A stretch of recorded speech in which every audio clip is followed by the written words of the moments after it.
Thank you very much, Mr. Chairman and Ranking Member, for holding this important hearing, and thank you to each and every one of you for being here today and for the important work you do. Like so many of my colleagues, I have been and continue to be a strong supporter of the fire and safer grant programs, and I know that numerous fire departments in the district I represent in Oregon, particularly the volunteer departments, rely on those funds to fulfill critical needs. The district I represent, Chief Sinclair might be familiar with it, is bordered by miles and miles and miles of the mighty Columbia River. And on Monday, just this past Monday, I had the opportunity to meet with the Maritime Fire and Safety Association, which is a wonderful collaborative organization with our neighbors to the north on the other side of the river.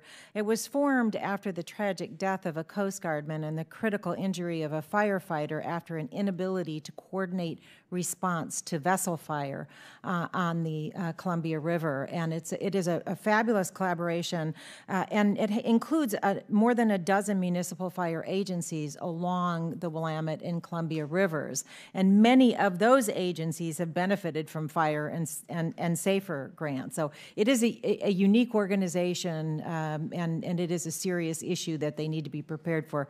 There's a lot of vessel traffic in the river. So I wanted to quote Bob Livingston. He's the president of the Oregon State Firefighters Council, and he described these grants, the fire and safer grants, as some of the best federal programs, and they yield a great deal of success. And this is what he says. He said, the reason for this is twofold. First, whether it is vital equipment that may save a life in the event of a cardiac arrest, or having adequate staffing to handle the wide range of emergency response. These dollars are getting to the local level.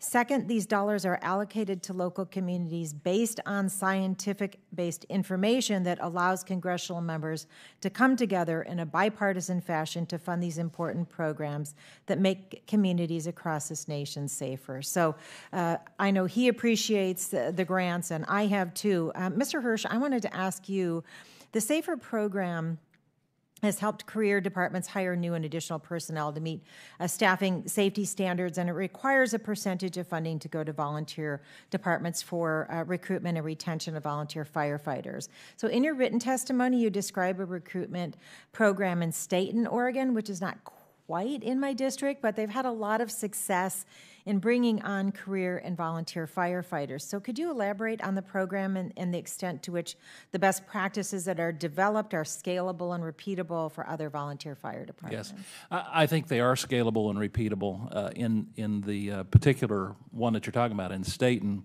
they not only recruited people for their own fire department, but as a result of the work that they did there, they recruited firefighters for neighboring fire departments as well. I believe there was some 80 firefighters in their district, and I think around 30 in neighboring districts.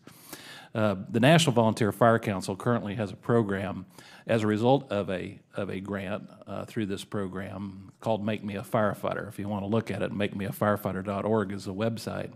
What that does is it sets up a portal for local fire departments to create their own resource there, so that if someone wants to volunteer for their department, there's a particular portal for that department that a person can sign up and see whether or not they need volunteers in that particular area.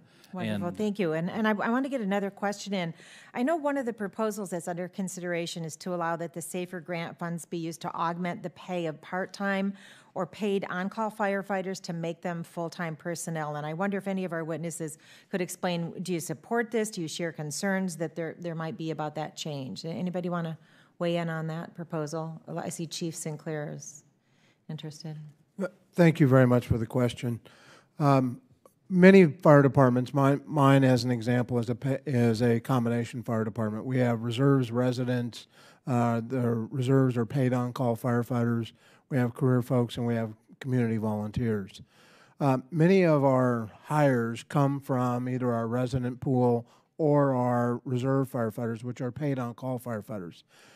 They are folks that are committed to the community, that are well known to the community. They're well known to us because we know their work ethic. And so having that pool of people that you can hire from is very appropriate. The conundrum in the current language is that because they're already a part-time employee, you can't hire them. Even though they're probably one of your most trusted resources, it would make a very good transition to a career position. And so that's the reason why we're asking for the change, is simply to be able to take people that are committed inside of that community, have already proven themselves to the organization, and the ability to transition. Many people that are in the career force came out of the volunteer or part-time ranks. Right. Thank you. That's valuable input, and I see that my time has expired. Thank you, Mr. Chairman.